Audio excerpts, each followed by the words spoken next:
오늘 바이블 타임 본문 말씀은 146페이지 10월 24일 본문입니다. 오늘 바이블 타임 본문 요약을 읽겠습니다. 에스겔 14장은 백성들의 지도층에 있는 자들, 즉 이스라엘 장로들의 우상 숭배에 대한 하나님의 엄중한 경고와 임할 심판을 언급하고 있다. 15장은 선민으로 부름받은 유다 백성의 삶은 전혀 그 이름에 합당하지 못함을 말하고 있다. 열매를 맺지 못하는 나무는 땔감으로 불에 던져지듯이 예루살렘 주민을 불 속에 던지겠다고 말한다. 방금 읽은 바이블 타임 요약과 같이 이 14장에는 하나님을 배반하고 우상들을 섬기는 이스라엘 장로들이 하나님의 말씀을 묻기 위해 에스겔 선지자에게로 나온 이야기가 나옵니다. 14장은 백성들의 신앙의 모본이 되어야 하는 이스라엘 장로들조차도 우상 숭배를 하고 있는 이스라엘의 타락한 모습을 보여주는데요. 이 학자들은 이 시점이 여호야긴 왕이 바벨론 포로로 끌려온 지 몇 년 안 된 시점인 에스겔 20장에 나온 이야기의 배경과 같은 시기로 봅니다.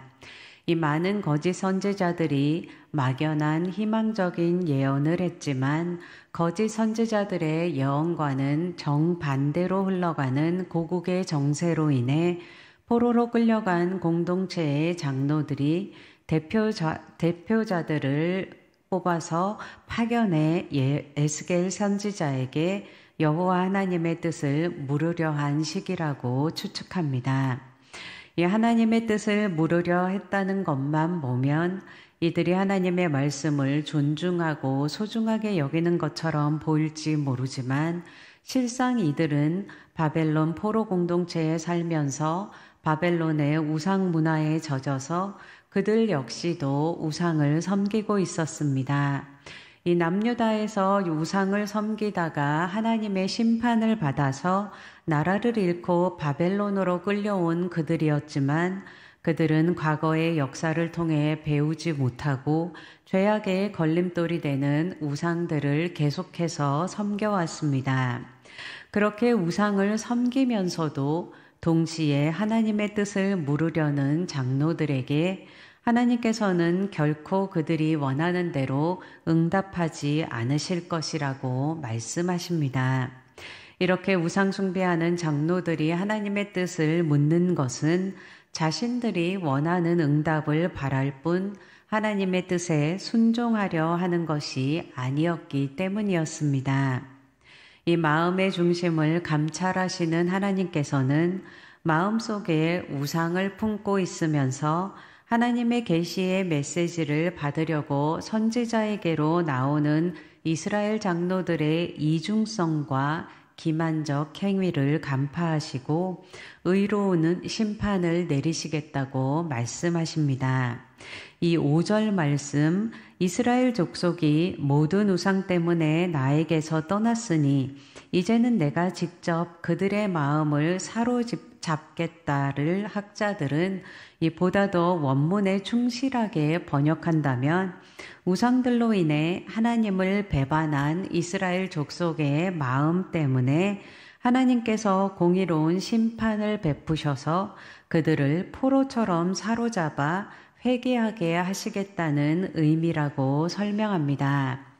그래서 6절부터 11절까지에서 하나님께서는 우상 숭배를 그치고 하나님께로 돌아오라고 말씀하시며 우상 숭배를 하면서 예언자를 찾아와 하나님의 뜻을 묻는 사람들이나 그들에게 하나님이 주시지 않은 예언의 말을 전하는 예언자 모두 자신의 죄값으로 멸망당할 것이라 선언하시고 이런 심판으로 인해 하나님의 백성들이 다시는 미혹되어 하나님을 떠나지 않고 바른 길로 갈 수 있게 하시겠다고 말씀하십니다.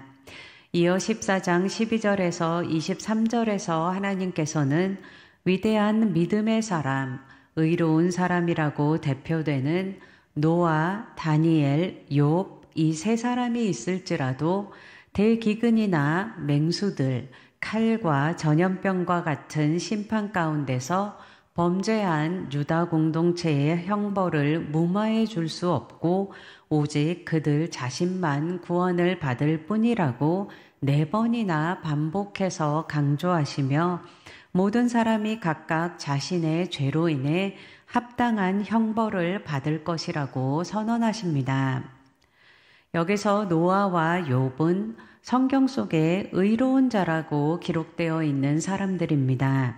이 노아는 창세기 6장 9절에 의인이요 당대의 완전한 자라고 기록되어 있고 욥은 욥기 1장 1절에 온전하고 정직하여 하나님을 경외하며 악에서 떠난 자라고 기록되어 있습니다.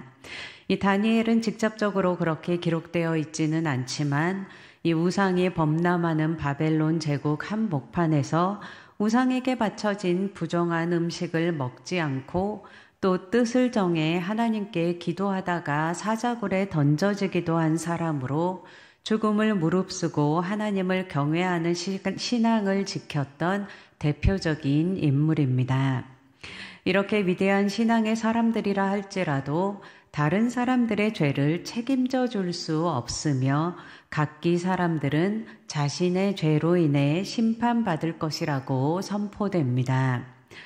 그런데 22절을 보면 그런 재앙들 속에서도 그 재앙을 피한 사람들이 아들, 딸들을 데리고 나올 것인데 그들의 악한 행실과 행동을 보면 하나님께서 예루살렘에 내린 재앙에 대해 위로를 받을 것이라고 하는데요.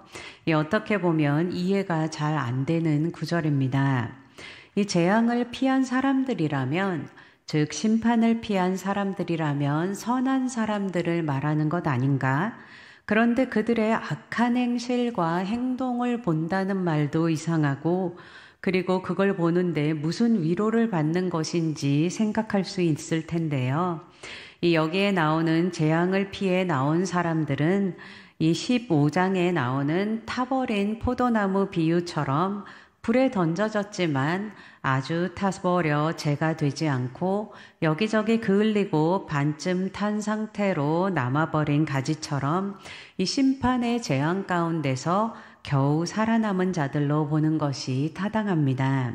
그래서 22절은 이 재앙 속에서 겨우 살아남은 남은 자들을 통해서 그들이 어떤 악을 행했는지를 보며 하나님의 심판이 공의로운 것, 정당한 것임을 깨닫고 그럼에도 불구하고 남은 자를 허락하신 하나님은 오래 참으시며 인자가 풍성하신 하나님, 이 회개하며 나아갈 때 구원을 베푸실 하나님이심을 알고 위로를 받을 것이라는 말씀입니다. 이제 15장에 타버린 포도나무 비유는 나무 그 자체로는 아무 쓸데가 없는 구부러지고 갸냘픈 어떤 목재로도 쓰일 수 없는 포도나무, 오직 그 열매로만 유익함을 주는 포도나무로 비유되는 이스라엘을 이야기합니다. 이 149페이지 제일 아래에 있는 바이블 타임 설명을 읽겠습니다. 포도나무는 얼마나 풍성한 열매를 맺느냐의 가치가 결정되었다. 그래서 열매가 나지 않는 포도나무는 쓸모가 없어 땔감으로 쓰였다. 우상숭배와 거짓된 행위로 하나님에 대한 신앙을 잃은 예루살렘이 열매가 없는 포도나무와 같았다. 이 아름다운 신앙의 열매를 맺어야 할 이스라엘이 그 정체성을 잃어버리고 우상숭배하며 불에 던져져 타다 남은 앙상한 포도나무 가지처럼 되어버렸습니다. 하나님께서는 쓸모없는 포도나무가 땔감이 될 수밖에 없듯이 예루살렘 또한 불에 던져질 것이라고 말씀하십니다. 거기 불 속을 피해 나온 사람들이 있다 할지라도 다시 불이 그들을 삼킬 것이라 말씀하십니다. 이것은 하나님의 백성들이 하나님을 크게 배반하였기 때문입니다. 이스라엘 백성들은 하나님과의 언약을 배반하고 하나님께서 금하신 우상들을 숭배하고 각종 사회적인 악을 행했습니다. 이 모든 것은 하나님 백성으로 결코 해서는 안 되는 배신 행위였음에도 불구하고 이스라엘은 아무렇지도 않게 이를 자행하며 하나님의 노를 더하고 그들의 보호자이시며 그들의 삶을 복된 것으로 가꾸시는 하나님을 그들의 대적자로 만들었습니다. 그렇기에 공의의 하나님께서는 그들을 심판하실 수밖에 없었지만 오래 참으시고 인자가 풍성하신 하나님께서는 이 심판을 통해 하나님 백성들을 진멸하시고자 하신 것이 아니라 이 심판을 통해 하나님 백성들이 깨닫고 삶을 돌이켜서 주님께로 돌아오기를 바라셨습니다. 우리들의 삶 속에도 우리들이 스스로가 잘 알면서도 하나님의 뜻을 거역하고 배반하며 내 뜻대로 내 마음대로 좋을 대로 행한 것은 없는지 또는 지금 행하고 있는 것은 없는지 돌아보고 결단하며 주님 앞에 회개함으로 나아갈 수 있기를 축복합니다. 하나님은 우리를 심판하기 원하시는 것이 아니라 돌이키길 원하십니다. 그 하나님께로 나아가는 한 사람 한 사람 되시기를 축복합니다. 제가 마무리 기도하고 각자 가지고 계신 기도 제목을 가지고 계속해서 기도하시겠습니다. 주님, 우리의 마음이 하나님의 마음에 합한 자로 하나님을 닮아가게 하시고 우리를 사랑하시며 구원하신 하나님의 언약의 말씀을 붙잡고 하나님의 뜻 가운데로 행하며 살아가게 하여 주시옵소서. 늘 말씀에 우리의 삶을 비추어 보며 성령의 도우심을 힘입으며 하나님 백성의 합당한 삶을 살아가게 도와주시옵소서. 이 시간 드려지는 기도 가운데 인쳐주시고 하나님 아버지의 마음을 시원케 해드리는 기도가 드려지게 하여 주시옵소서. 예수님의 이름으로 기도했습니다. 아멘.